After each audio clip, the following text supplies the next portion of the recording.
Greetings, everyone. Iain from RTO here. As you can see, I'm not on my own. Today, I've got another guest, and it's not Richard for once. It's Joe from Joe's Universal Vinyl. Hi, Joe. Welcome to RTO. Thank you. Thank you for having me. Hello. Hello. Yep. Joe's got his own channel. I will put a link in the description. So go and subscribe to Joe. And if you like your prog, he does all sorts of stuff, from Mike Oldfield to Rush to the Police. His music is as wide and versatile as mine. So what we're doing today is we both love our prog, and I set him a challenge to find 10 prog songs that are over 15 minutes. Big ask, but he came up and delivered. Got some honourable mentions. Mine are a little bit different, Joe, than they're the ones that were just under the 15 minutes, and I couldn't not mention these. So We'll do it the usual way. You go first, I go second, and we'll see how this goes, because this is our first joint venture, and I hope the first of many. Yeah, brilliant stuff. Okay, then, Joe, step far away. Okay, so the first pick I've got is actually a band that I'm going to go and see next month. I'm really looking forward to it. And the song I picked is hopefully one that they're going to play live. It's one they've had in their set list for quite a while. And the song is 9 Feet Underground from this album right here, Caravan in the Land of Grey and Pink. The song is 22 minutes and 44 seconds. It's got 8 different sections to it. And yeah, I've loved this song for a long time. So I've got a quote here actually from the organ player, Dave Sinclair, the cousin of Richard, the frontman.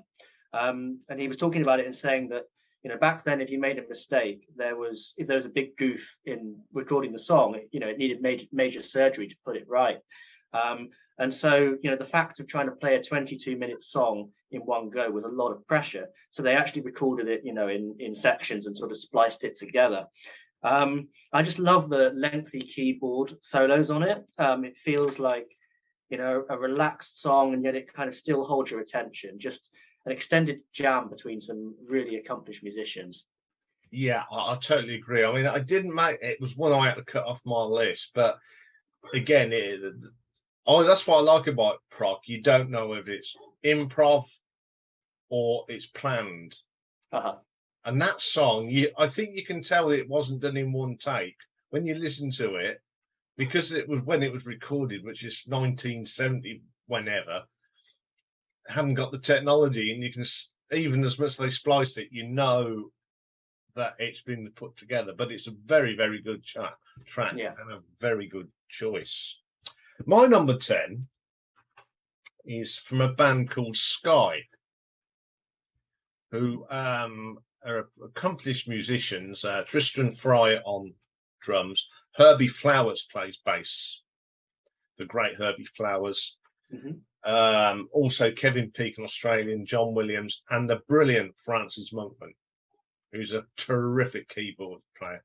And this song's actually on their first album, and it's Where Opposites Meet from Sky One. This is a 19-minute 26 epic. It's got a good start, lovely keyboards all the way through from Francis Monkman. There's harpsichord on it, and it's a typical prog track. It builds up and then it goes nice and gentle, and then it comes back with a thing, and then it's got that crescendo, the finale, and then it fizzles away. There's some lovely guitar work here from Kevin Peake. If you've not checked Sky out, go and check the first Sky album out. It's just called Sky. It's got one side of Shorts and the whole side of When Opposites Meet. It's a brilliant track.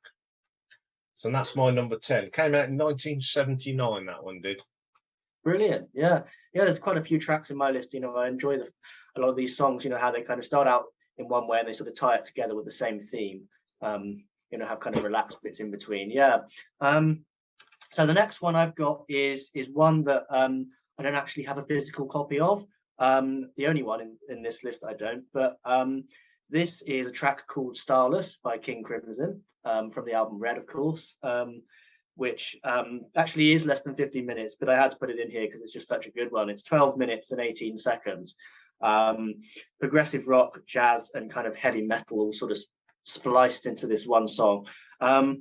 So the chords and the medley were written by John Wetton for from the album Starless and Bible Black.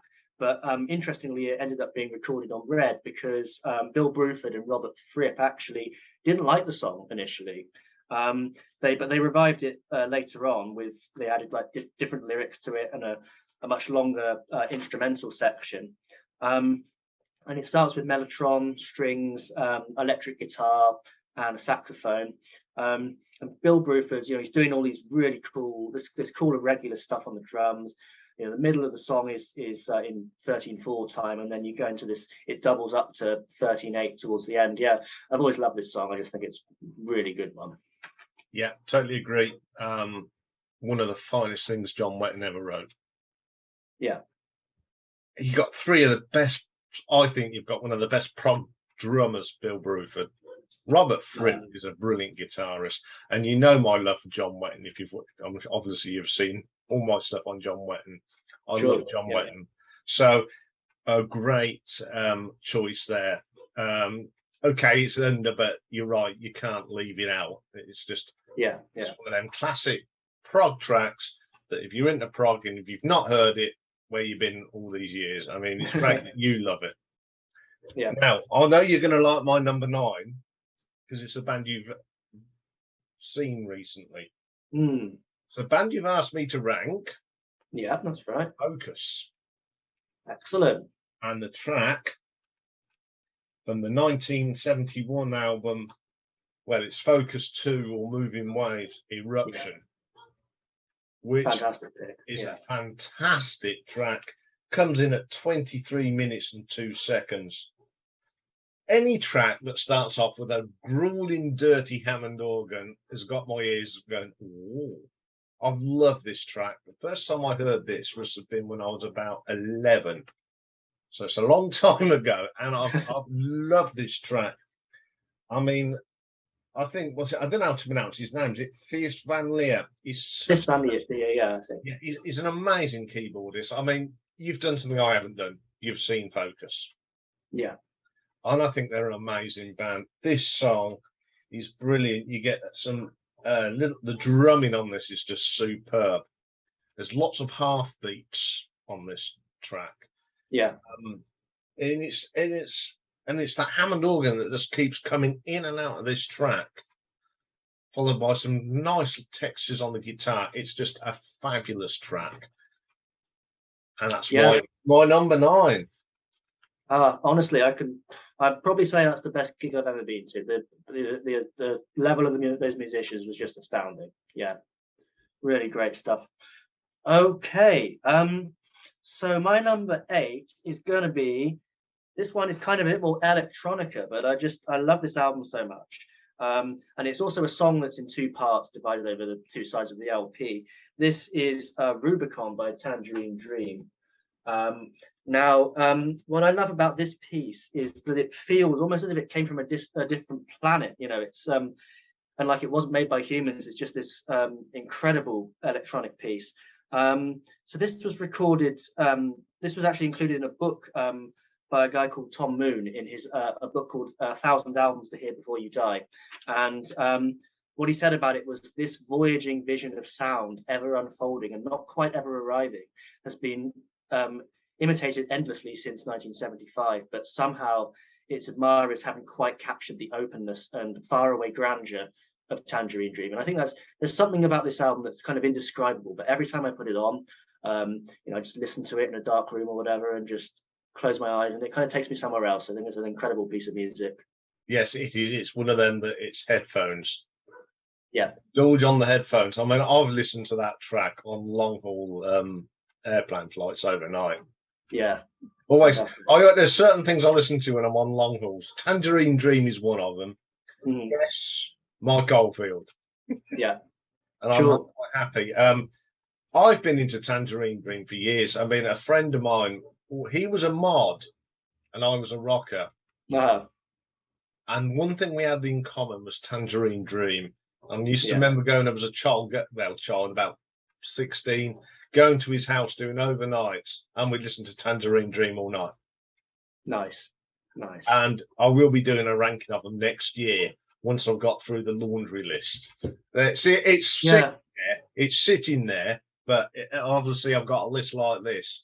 But it's the same number of albums. Wow, that's an undertaking. That's going to be a big thing. Dave, who looks after the back room, he's sorting that out. He's just sort of sorting that one out. Right, my number 8. You couldn't do a Long Prog list without this band, Emerson, Lake and Palmer. 1971, Tarkus. Yeah. Probably their best piece of music they ever did.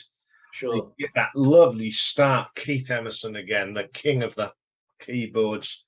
A great drum from Cole Palmer on that. Greg Lake, he's up there with John Wetton. There's not much between them two, bass playing and vocally. There's no much different because Greg Lake has played in Asia and he sang the songs off that first Asia album. You wouldn't know the difference. I just love how it starts, that start, and then it goes into that gentle bit, and then that ferocious drumming from Carl. It's just one of them tracks that got me into prog. Sure. You can't get any better than Tarkus. Absolutely. Yeah, totally agree. Yeah, very good pick. Yeah, again, that drumming is just sensational. Totally agree. So this one, actually, my next one is one that actually is another band that I asked you to rank a little while ago. I think you've probably going to be coming up on your channel. And this is The Turn of a Friendly Card by the Alan Parsons Project, the title track from this album. So this comes in at 16 minutes and 24 seconds. It's in 5 parts.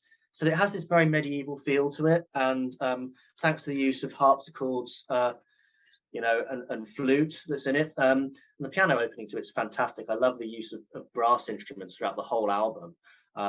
Particularly how it kind of closes out the song. It starts out in the same way that it finishes off, and kind of comes full circle. And it's broken up with these pacier tracks as well. You've got the second section, Snake Eyes, in between. Great lead vocals from Chris Rainbow on sections 1, 2, and 5, and Eric Wolfson on 4. This was the first album he actually contributed vocals to. And some great guitar playing by Iain Bernson. I hope I'm saying that right. And obviously masterminded by Alan Parsons. Yeah, I'm not going to say too much on this, but I agree with everything you've said because it is coming up in December. Sure. We've got Alan Parsons Project and the Alan Parsons solo stuff. Brilliant. So we're getting the full works of Alan Parsons, and we and Dave were talking about that not so long ago, and because we talk about what's my favourite, and I've told him, and he goes, "Yeah, I think that's everybody's favourite." And it's a reason because it's a damn good album. Sure. Okay, my number 7. We're going into a bit of folk prog rock, so you know who's coming up. I couldn't leave this band off. There were so many tracks. I mean, I couldn't have Thick as a Brick because it's the whole of the album. So I've gone for 1975 and a track from the Minstrel called Baker Street News. Oh, yeah. Which is a very underrated track. It's one of the long ones that people forget about. Because I think it's got some of Martin Barr's finest guitar work he ever did. Yeah. In Jethro Tull. And you got Barrymore Barleymore's drumming. What a drummer!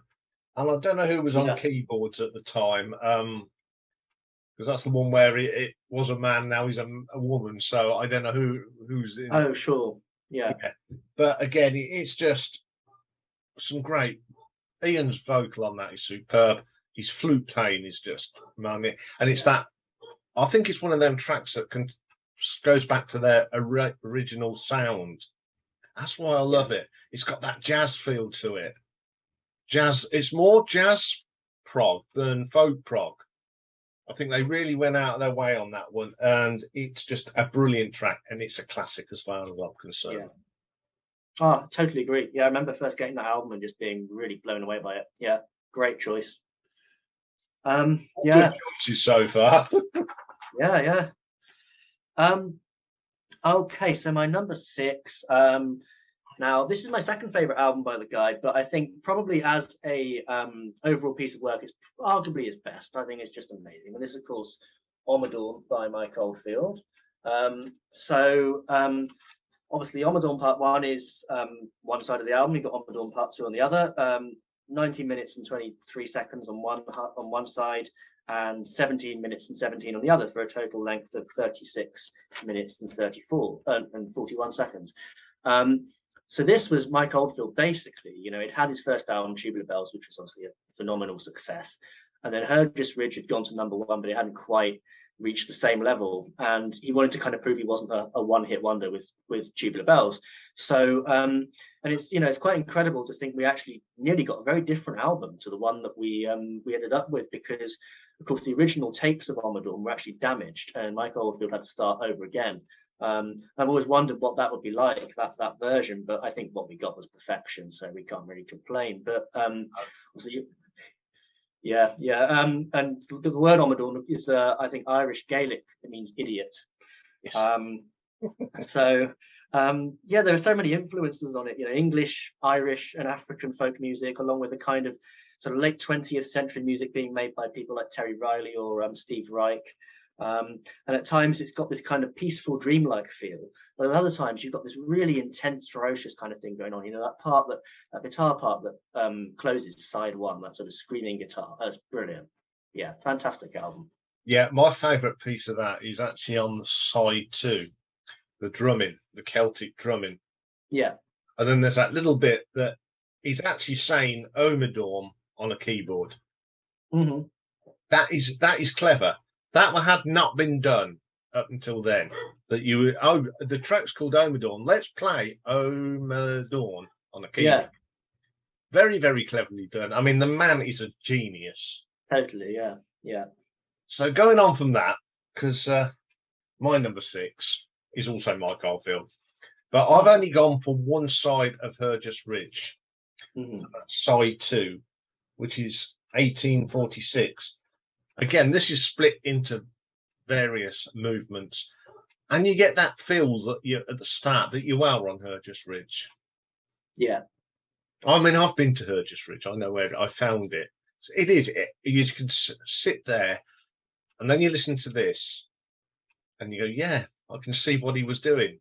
It was awful sitting there, and I like how it builds and builds, and then you get that great guitar and keyboard thing. It really gets into you. And when you listen to it under the headphones, you can hear the thunder going through here, especially that guitar. It's screechy, it's dirty, and then all of a sudden it stops and you get this nice gentle to finish the track, just like the whole album starts. It's an amazing piece of music. Everyone forgets about it because of Tubular Bells, but Hergest Ridge is a fine album.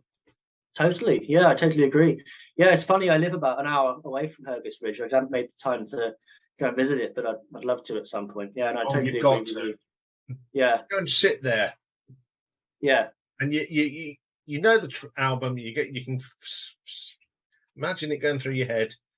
You go, yeah, I can get where he was doing it, because he went and sat there, got his ideas, went back to the studio, and cracked on with it. So yeah, great piece of music. Yeah, I totally agree. Fantastic guitar stuff on there. Okay, so my number 5. This is an album. I'll tell you first. It's 22 minutes and 44 seconds. I seem to remember you like this one from your album ranking video for this band, and it's got 6 sections. Now, this track has always had a really mixed reaction from fans of the band, and including the members of the band themselves. But you'll know which one I'm on about as soon as I hold up the album, of course. It is Atom Heart Mother by Pink Floyd. I hate that cover. Yeah, I don't know what they were thinking there. Yeah, I mean, David Gilmour has referred to it as a load of old rubbish. Roger Waters said if you in 1984, if you paid him £1 million to play it live, he would have told you to fuck off. So they don't like it very much, but yeah, I think it's great. It has a totally unique sound. It's one of the most unusual things the band ever did. I think it opens up with all this brass, and it's so bombastic. And yeah, I just love it. And obviously, it's got mellower sections as well, and it kind of ties in, the same way it starts. But yeah, I think it's very underrated. Yes, it's like Uriah Heep Salisbury. That's in the same vein of brass and rock. Yeah. And that's another track that people slate. Yeah. But it's not, but I love that track as well. Mm-hmm. Great choice. You couldn't do a long prog without some Floyd, and that is one of their most underrated and best pieces in my books. Yeah. Okay, my number 5. Again, you couldn't do this sort of show without mentioning Rush. And I've gone for the obvious one, I'm afraid, from 1976, 2112. The masterpiece of Mr. Pert tells the story of the city of Megadon, where individual and creativity is outlawed and the population is controlled by a sable male violent priest who reside at the Temple of Syrinx. It's just it should have been made into a sci-fi film. Oh, totally. Yeah, because I think it would have worked. I mean, you get the overture, which is just amazing. Geddy Lee's keyboards on that are just fantastic. Temples of Syrinx is just, it's short, but boy, does it. Alex Lifeson's guitar work is brilliant. Yeah. Then you go from his raunchy stuff, you go into Discovery and the gentle acoustics. It's just wonderful. And then it keeps building up. We've got the great duo, Mellow, Oracle the Dream, more stunning guitar work. And you get the grand finale. Oh, one of the most dramatic endings of a record. And the way that attention all planets, the Solar Federation, we have assumed a control. And then finish. Mm-hmm. It's so poignant. Every time I listen to that, I will get hairs on the back of my neck go up. But that, it's just an amazing piece of music. Simple as. I can't argue with you there. Yeah, totally agree. Very good choice. Okay, so my 4th pick. Well, we might have seen this one before, actually, a little while back. And this, of course, is Focus, Moving Waves. The piece, of course, is Eruption. Like I said, I had the joy of seeing this not too long ago. Did they play it?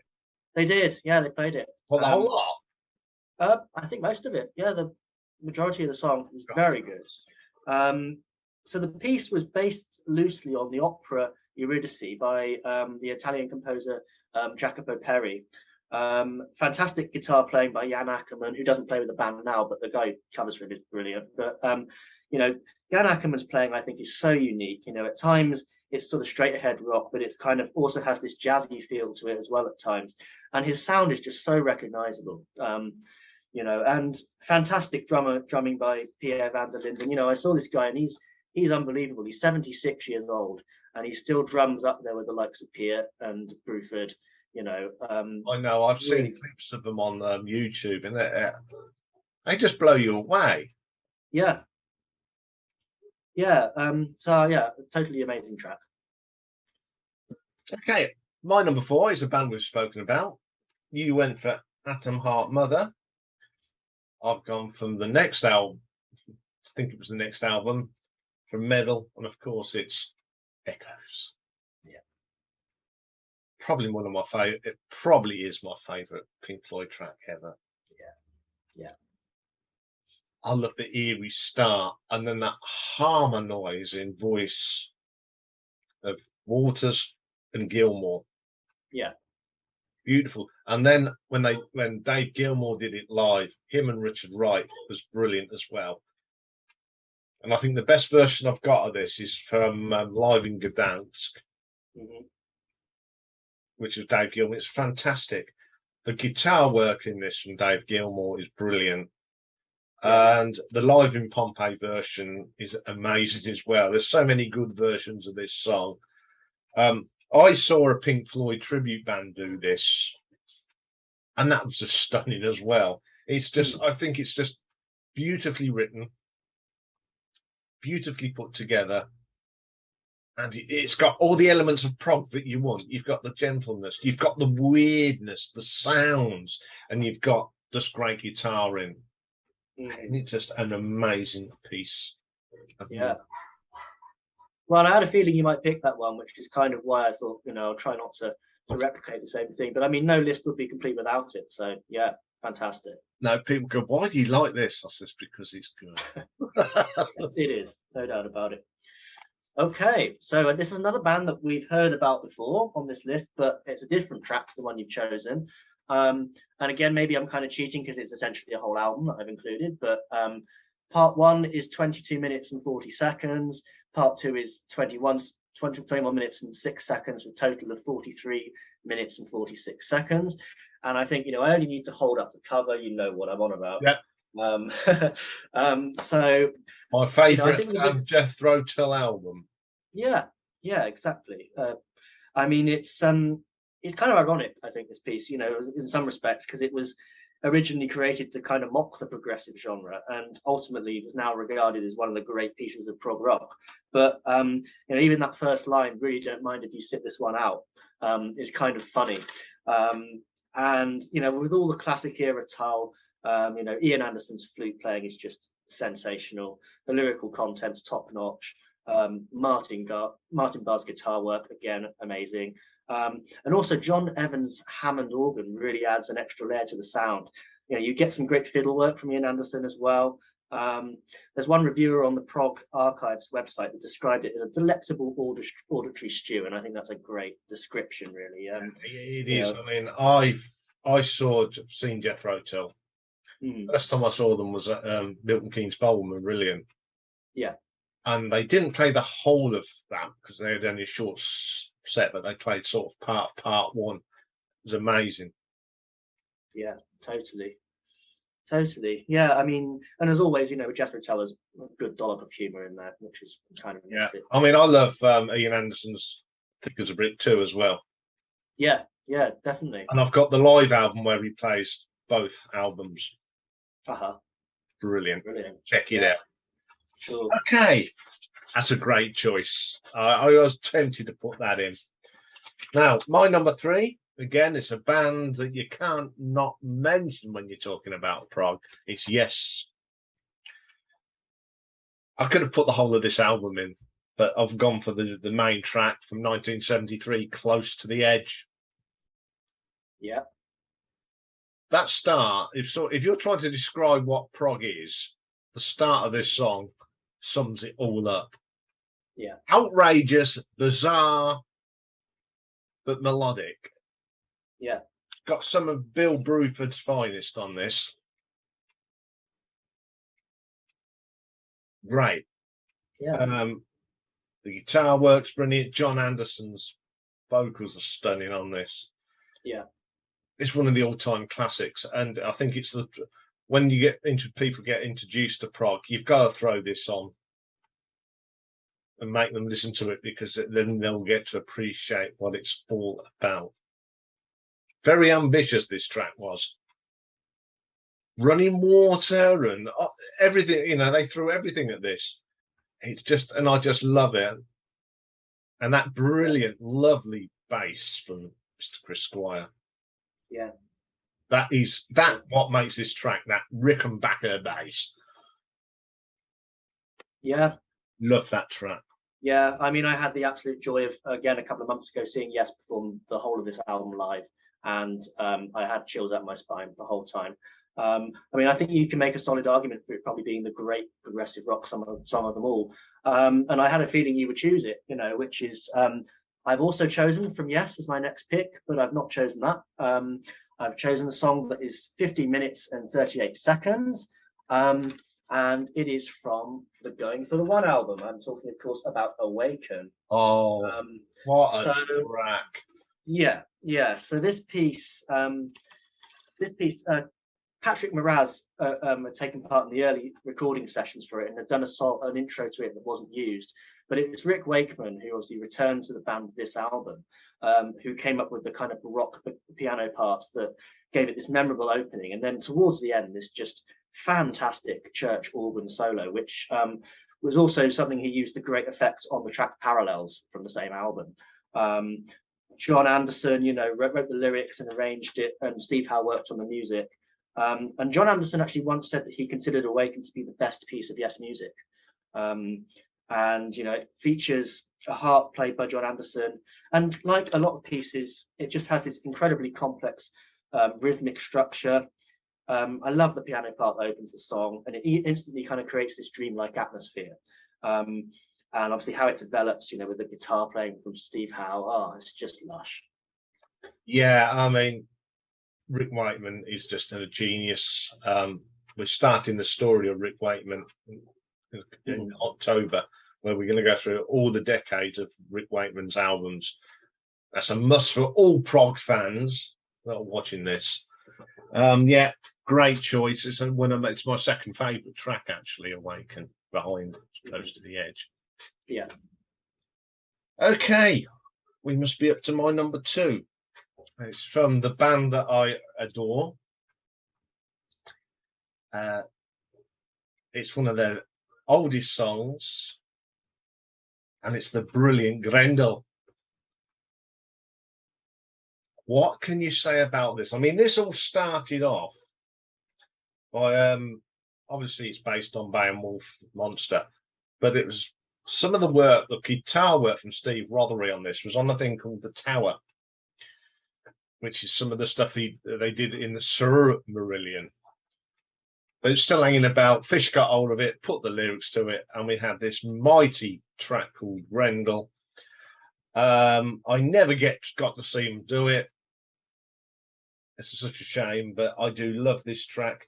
There's some great guitar work here, and Mark Kelly's keyboards, that church organ bit, is brilliant.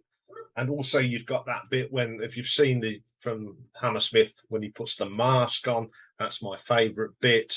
It's that dum dum dum. Mick Pointer, brilliant drummer. I don't care what anyone says, he is a genius, and you can hear that on Arena. This guy is a proper prog drummer, and I don't think there's anyone else that can play Grendel. I mean, I've seen Mick Pointer do it in his he did there's a sort of Marillion band he did, and it was brilliant watching him still play it, because there's a lot of half beats again in that. It's a great track, and I'm sure you've heard it. Yeah. No, totally. Yeah, amazing pick for sure. Yeah. Right. So my number 1 is one you've already picked, actually, but I mean, again, it's not really too surprising. It's 2112, of course. I always laugh about this. It's 20 minutes and 34 seconds long. Part of me always wishes it was 21 minutes and 12 seconds. I think that would have been really great. It's got 7 sections, of course, which you've talked about. Now, obviously, after the release of their previous album, I think Caress of Steel was kind of like the stepping stone towards this album. It was their first attempt to do this really long, side length track. But of course, that album wasn't really very well received by people, and it had proved divisive. The record companies were considering dropping the group, and Geddy, Alex, and Neil just chose to ignore the pressures that were being put on them for sort of radio-friendly material, and instead just went, sod it. If we're going out in style. We're going to do what we want, and they created this, amazing epic track that I think, along with Moving Pictures, is their like the career-defining album. And it manages to keep your attention, and it flows through all of these sections. And every one of them is just playing at their best. The drum parts from Neil Peart are just incredible. There's some of the keyboard stuff from Geddy, and kind of as well how Geddy tells the story through his voice. I think is really cool. The different characters. Yes, yeah, absolutely right there. I mean, Martin Popoff wrote them 3 books. Goes into detail, I've got the books and I've got them on audio now. Now, when the audio is much better because you can really get into this album. They literally stuck 2 fingers up and said, "We're going to do what we want to do." They were not interested in being a pop band. Yeah, and it's a great choice. Great choice. I can't argue with that. Yeah. So my number 1. Again, this is a band that's very dear to my heart. One of my favourite bands with Genesis. And it's from Foxtrot. And it's the one and only Supper's Ready. Yeah. It is just that opening, Lover's Leap, is beautiful. Yeah. I could spend hours talking about this, but I won't. I love the How Dare I Be So Beautiful, that gentleness, and then you get a flower, bang, and it comes in with Willow Farm. And again, this is one of them tracks. You've got the Apocalypse in 9/8 and Sure Eggs. It's just builds up to this amazing piece of music, and it's one of them prog tracks that's the benchmark. It's a benchmark track. People have tried to copy it. I'd say Marillion McGrendel nearly got it right, but it's not as good. And it's one of the finest things Peter Gabriel ever wrote. It's got some of those. Phil Collins' drumming on it is exceptional. Yeah. Everyone plays at their best on that track, and that's probably why it's still brilliant. And even now, Steve Hackett still does it, and it still sounds as good. Yeah. I'm reviewing the seconds out on Friday, so I'm not going to say too much more about it. So that's our top 10s. Very good top 10s, I must admit. A few that was the same, but some great tracks there. They will all be in a playlist. So you've got an odd 3 hours to spare to listen to long tracks. They'll be in there for you to listen to. Have you got any honourable mentions today? Well, really, the thing is that I deliberately tried to leave out a couple because I knew that they would rightly be in this list and that you would probably pick them. So, things like Supper's Ready, Close to the Edge, and Tarkus, I thought I'll deliberately leave them out because we didn't want too many crossovers. And of course, luckily, we only had a couple. Yeah. So those would have been my picks. But we've spoke about them, and they have to be on this list. Yeah. Now, my honourable mentions, as I said at the beginning, these are the ones that I went for that are just under the 15 minutes, but I couldn't leave them out. Now, the first one you've already spoken about when you sort of you couldn't do a list without this, and you're absolutely right. It's Starless, of course, from King Crimson. There's not much I'm going to say about it because you've said everything about it, but it just has to be on the list. Without a doubt, because it is one of the great prog tracks from one of the great prog bands. I mean, there's numerous tracks we could have had from that. I mean, we could have had Queen the Court of Kings and Cream, what I mean, tongue-tied. That could have been in there, just in a great band. Now, my second pick, I don't know if you've heard of this band. I think they're a Dutch prog band called Sky Architect. Now, the reason I come across these is I don't know if you've watched it when I did the Mark Wilkinson Nunn Marillion album artwork. Right. He did this cover, and I thought, that's a cool cover. Looked into the band, I thought, prog, we'll have to listen to this. And I'm glad I did, because the track I've gone for is off the Excavations of the Mind in 2010. Great modern prog. It's got all the elements of 70s prog using 21st century techniques. Beautifully sung. The guitarist is called Tom Luches. And this has got a very similar start to Starless. I don't know if they were paying homage to the track, but it's got some great guitar work in it, and it's a terrific track, and that is why I've picked it. And my last one, it's still got a connection with Genesis, a very big connection with Genesis, because it's a track off Steve Hackett's first solo album, which was The Void of the Acolyte. co-wrote by Mr. Wright Rutherford, and it's the brilliant Shadow of the Hierophant. It's only about 11 minutes, but what an amazing track. One of the greats. It's Steve Hackett at his best. I mean, do you know who sang on that? No, actually. Sally Oldfield. Oh, right. Okay. On the original version of it, it was Sally Oldfield, Mike's. Oh. Yeah. So brilliant. That connection of prog music still there.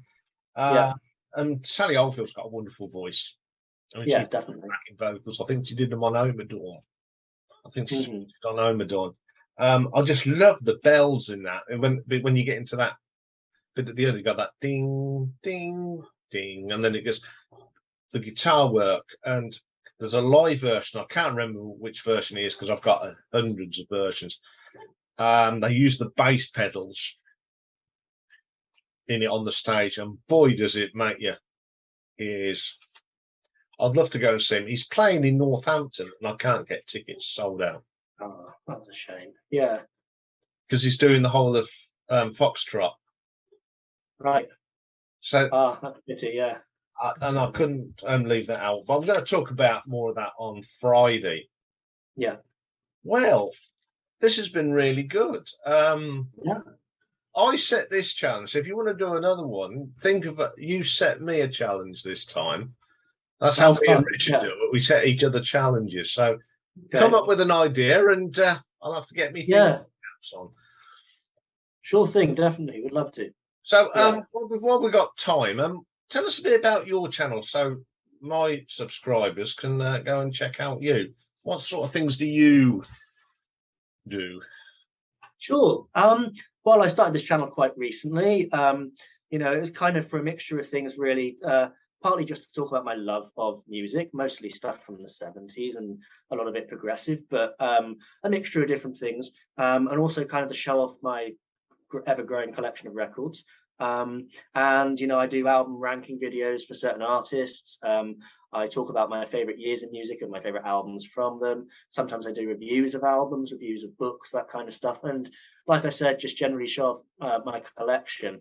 And hopefully as well over the time in future, I'm going to get some more collaborations going on and talk to different people about music. So yeah. Yes, I think we should because you've got the prog on Tranquility, the American version. We should start our own, the British prog, where prog comes from.